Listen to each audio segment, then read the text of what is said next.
जी नाजरीन, अस्सलाम वालेकुम। मैं हूं एजाज कोहली और आप जुड़ चुके हैं कश्मीर ट्राइब्यून के साथ।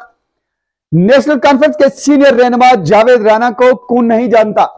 जब जब आवाम मायूस होती है तब तक इस नेता का ऐसा बयान आता है कि आवाम की अमंगू में ताजगी भर जाती है। जम्मू कश्मीर के हालिया हालात हूं या 5 अगस्त 2019 के बाद के हालात हूं, अक्सर आवाम में मायूसी देखी जा रही है। हर रोज इंतजामिया के नए नए कानून, चाहे वो लैंड वैक्शन को लेकर हूं, चाहे वो प्रॉपर्टी टैक्स को लेकर हूं, या 370 का खात्मा हो, 35A का खात्मा हो, रियासत का दर्जा अवाम से छीन जाना हो, इन तमाम मुद्दों के बाद अवाम कहीं ना कहीं मायूस नजर आती है। लेकिन नेशनल कॉन्फ्रेंस के सीनियर रहनुमा जावेद राना अवाम की अमंगू पे खड़ा उतरते हुए, उनको ताजगी बख्शते हुए हर वक्त कुछ ना कुछ ऐसा कहते हैं जिससे आवाम में फिर से जीने का जो जज्बा है वो पैदा हो जाता है।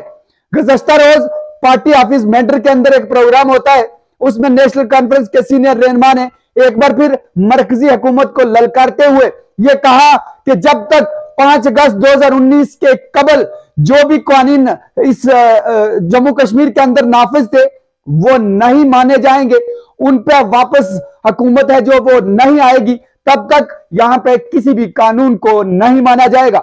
उनका कहना था कि रियासत का दर्जा, 370 की वापसी, इन तमाम मुद्दों पे इंतजामिया मरकजी हुकूमत को है वो सोचना होगा और उसे वापस जम्मू कश्मीर की आवाम को देना होगा, नहीं तो जम्मू कश्मीर की आवाम उनका कोई भी फैसला मानने के लिए तैयार नहीं है।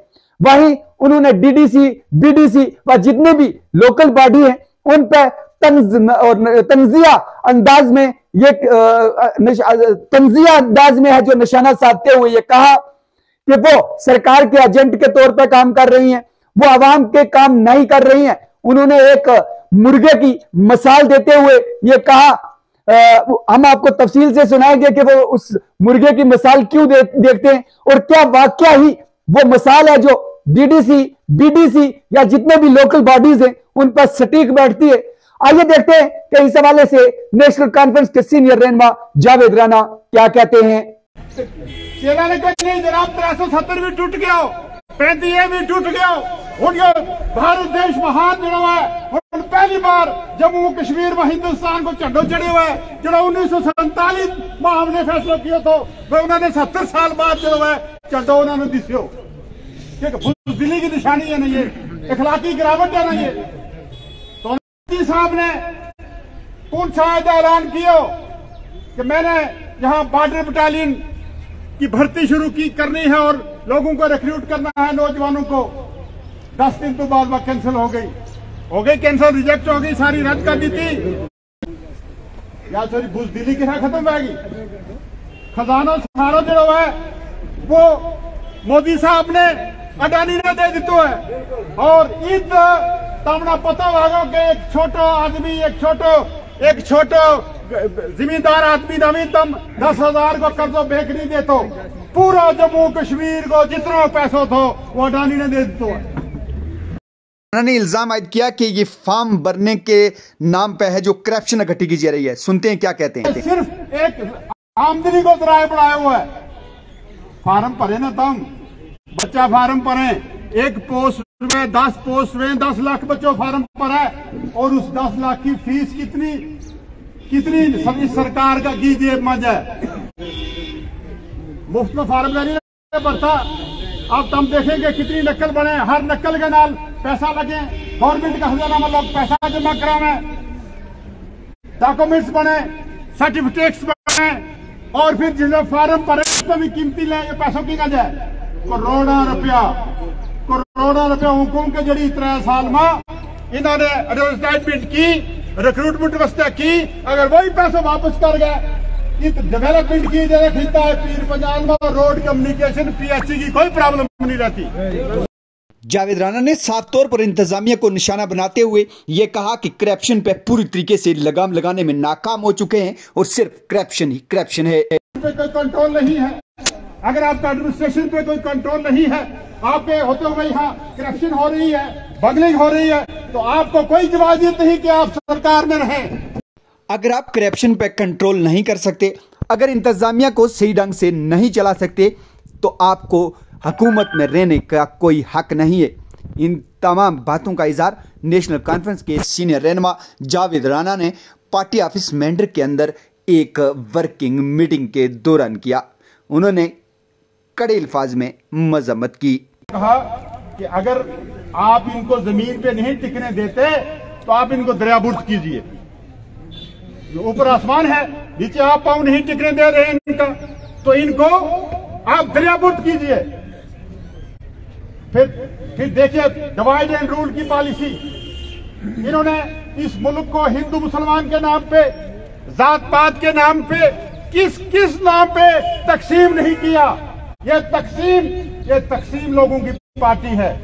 ये जो भारतीय जनता पार्टी है, ये मैं कहूंगा कि तकसीम करंदा लोगों की पार्टी है। इनका सिर्फ काम ये है कि लोगों को डिवाइड एंड रूल करके, क्योंकि इन्होंने ये सब कुछ सीखा है अंग्रेजों से सीखा है, क्योंकि उस वक्त ये सब लोग अंग्रेजों के साथ थे। ये भारतीय जनता पार्टी नहीं है, ये लोगों को डिवाइड करने वाली पार्टी है। वहीं उन्होंने कहा कि जम्मू कश्मीर के अंदर कोई डेमोक्रेटिक सेटअप नजर नहीं आता, क्योंकि यहाँ पे एक नंबरदार की पोस्ट को भी एक पटवारी के जरिए फिल किया जाता है, और पटवारी को जब पूछा जाता है कि यह आपने ऐसा क्यों कहा, तो वो जवाब देते हैं कि यह हमारी मर्जी। आप समझ सकते हैं कि एक नंबरदार की पोस्ट को लेकर भी किस तरीके से इंतजामिया बेखौफ जो है वो काम कर रही है। कोई डेमोक्रेटिक सेटअप यहाँ पे नहीं देखने को मिलता है। आपने इस वक्त नंबरदारों को नॉमिनेट किया है लोगों के पूछे बगैर। एक पटवारी साहब उठे, एक तहसीलदार साहब उठे, किसी को नहीं पूछा और नंबरदार को नॉमिनेट कर दिया। उन्होंने कहा नहीं हमारी मर्जी। हमने पूछा ऐसा क्यों हो रहा, उन्होंने कहा हमारी मर्जी। तो ये डेमोक्रेसी कहां? आप राणा ने बीजेपी पर इल्जाम आयद करते हुए कहा कि ये यहाँ पे हिंदू मुसलमान गुज्जर पहाड़ी और मसलक व मजहब के नाम पर लड़ाना चाहती है, लेकिन जम्मू कश्मीर में कभी ऐसा नहीं होगा करने की। लेकिन जम्मू व कश्मीर में ना ही तो कभी हिंदू मुसलमान का फसाद हुआ है और ना ही इंशाअल्लाह होगा। और जहां तक गुज्जर और पहाड़ी का ताल्लुक है, हम एक घर में, एक हमारा समाज, एक हमारी सोसाइटी है। हम कभी इंशाअल्लाह। जावेद राणा ने कहा कि बीजेपी ने जम्मू कश्मीर के अंदर पूरे तरीके से डेमोक्रेटिक को नज़रअंदाज करते हुए तमाम फैसले लिए हैं। अगर आप में दम है तो इलेक्शन करवाओ। आपने ये वादा किया था कि हम डिलिमिटेशन के बाद है जो इलेक्शन करवाएंगे, हालांकि डिलिमिटेशन वक्त से पहले की थी, फिर भी आपने अगर किए तो इलेक्शन करवाओ। आपके लिए वो साजगार माहौल कभी बन ही नहीं पाएगा जम्मू कश्मीर के अंदर जिसकी आपको तलाश है। आज एक तरफ आप कह रहे हैं हालात बिल्कुल सामान्य हैं, हालात बिल्कुल ठीक हैं, और दूसरी तरफ से आप अभी पंचायतों के इलेक्शन के बारे में सोच रहे हैं जिनको अभी 1 साल है, और यहाँ पिछले 5 साल से कोई डेमोक्रेटिक यहाँ सिस्टम नहीं है। लोग परेशान हैं, लोगों की कोई नुमाइंदगी नहीं है। जब तक यहाँ का कोई एमएलए नहीं होगा, असेंबली नहीं होगी, चीफ मिनिस्टर नहीं होगा, कैबिनेट नहीं होगी, मुझे बताइए कि ये मसाइल लोगों के, ये परेशानियां लोगों की हल हो सकती है? राणा ने आवाम से भी नाराजगी का इजहार करते हुए ये कहा कि हम ऐसे बुज़दिल और कमज़ोर शख्स की तरह हो चुके हैं, जिसको कोई मार रहा हो, उसको जब एक थप्पड़ मारा जाए तो उसकी चीख निकलेगी, उसके बाद फिर वो खामोश हो जाएगा, जब दूसरी मारी जाएगी फिर वो चीख निकलेगी, फिर वो खामोश हो जाएगा, लेकिन अपने हकूक़ के लिए वो कभी सामने नहीं आ सकता। उसी कमज़ोर शख्स की तरह जम्मू कश्मीर की आवाम कमज़ोर हो चुकी है और हमारा वही हाल है। आइए सुनते क्या कहते हैं। एरूट करने के लिए, कमजोर करने के लिए हुए, एक चीख हमारी निकलती थी और रियासत को तोड़ा गया, ड्यूटी बना दिया गया। फिर हमने एक चीख निकाली, एक कमजोर और नादार आदमी की तरह एक चीख निकली हमारी और फिर खामोश हो गए। यहाँ स्टेट लैंड में हमारे बसे हुए लोग, रोशनी एक्ट के तहत जिन लोगों को जमीनें अलाट हुई उन लोगों के खिलाफ और दूसरे लोगों के खिलाफ, और जो आपका कस्टोडियल प्रॉपर्टी है उसके खिलाफ गवर्नमेंट ने हुक्म सादर किए, आर्डर निकाले, इविक्शन के आर्डर निकाले। हमारी एक और चीख निकली और फिर हम खामोश हो गए। मुझे बताइए कि हमारा सिर्फ यही काम है कि कोई एक जब डंडा लगेगा हमारे सिर पे हम चीख निकालेंगे और फिर खामोश हो जाएंगे? क्या इतना ही फर्ज बनता है हमारा?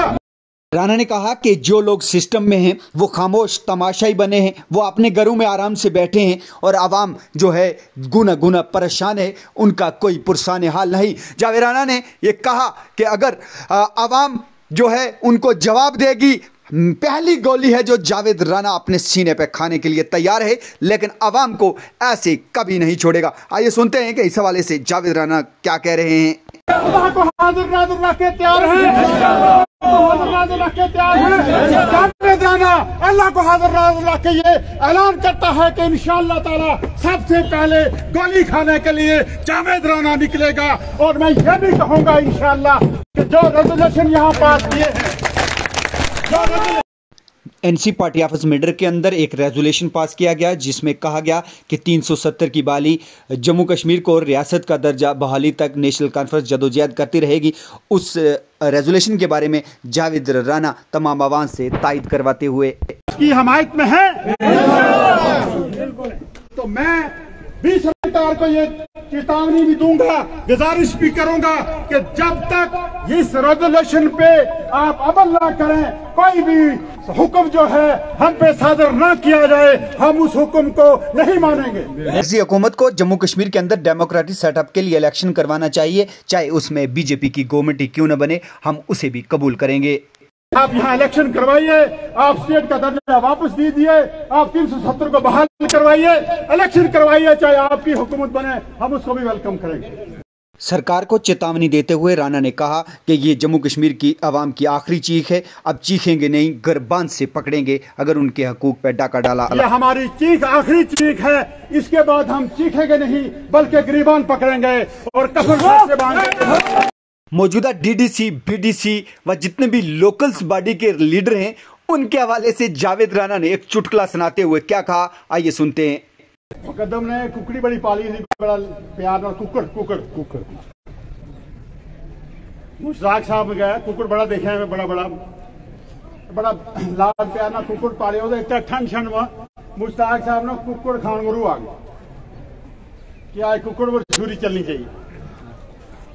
तो कुकड़ ने कहने लगा, कुकड़ तू रोज जब सुतो हो तो सरे सर उठा भांग दे लगे, तू है जनाब लोग है अल्लाह जिक्र करूँ, अजान दूं, नहीं आइंदा बात है भांग दी थी तो तेरा छुरी फेर छोड़ूंगा।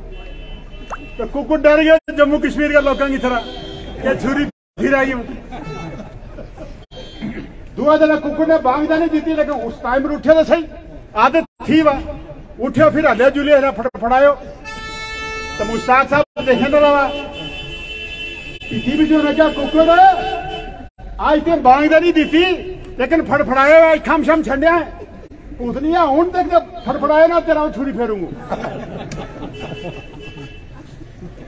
कह लो कुकड़ माफ करो जी सरपंच साहब कि हूं दुई बारी फड़फड़ा नहीं लगो, दूसरा तरफ आदत जड़ी वही तू जाए। दूसरा तरफ फिर कुकड़ उठे, उसने अपनी गर्दन छेड़ने लगे, ठीक है पीछे एक्सरसाइज कर गएगा, ये ताने था लवा कि किसी तरह का इसकी साथ भजा रहूंगा, एकदम चोड़ी इसकी मरोड़। कहला तू आज ते ना फड़फड़ायो ना ते अजान दी थी ना, लेकिन ते गर्दन आगे पीछे किए बड़ो लमका लवा तू आज तीन नहीं छोड़ दो। बोलने क्यों जनाब अल्लाह को वास्ता सरपंच साहब, हूँ कुछ नहीं करता, तुम सिर्फ इसका करो कि मीना और कोई मेरा वो छात लाओ अगर नवी। उसने क्या, तू फिर ठीक है भाई, तेरा वो छुरी नहीं फेर लगाऊ,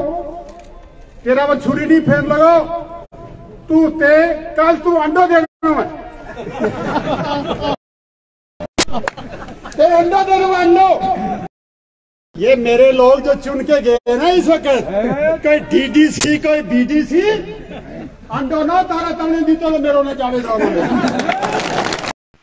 इस बात का साफ मतलब ये था कि सरकार और मरकजी इंतजामिया जो डीडीसी बीडीसी है उनको अपने हिसाब से चला रही है, ना कि इनके हिसाब से है जो आवाम के काम हो रहे हैं। उन्हें अफसोस का इजहार करते हुए ये कहा कि डीडीसी बीडीसी तमाम सरकार के हमायती हैं, आवाम की आवाज़ है जो वो बुलंद नहीं कर पा रहे हैं। हम सरकार के साथ है, सरकार के हमायती हैं आप, कि आप लोगों के नुमाइंदा हैं। उनको ये समझ नहीं आया अभी तक कि आप नुमाइंदा हैं कि आप किसी के एजेंट हैं।